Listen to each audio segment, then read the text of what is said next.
জঙ্গলে একদিন কাক শিয়ালের কাছে গিয়ে বলল, শোনো ভাই শিয়াল, ওই ময়ূরটা শুধু বাহারি পালক দেখিয়ে সবাইকে মুগ্ধ করে, ভেতরে কোনো জ্ঞান নেই, তবু সবাই তাকে সম্মান দেয়। শিয়াল চুপচাপ শুনল। পরদিন শিয়াল ময়ূরের কাছে গিয়ে বলল, তুমি কি জানো কাক তোমার নামে নানা কথা ছড়াচ্ছে?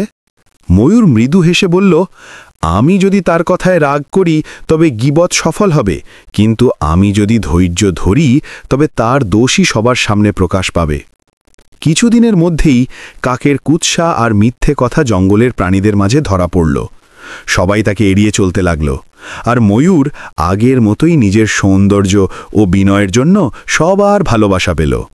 শেষে শিয়াল বুঝল, গীবত আর হিংসা মানুষকে ছোট করে, আর ধৈর্য ও সত্য মানুষকে বড় করে তোলে।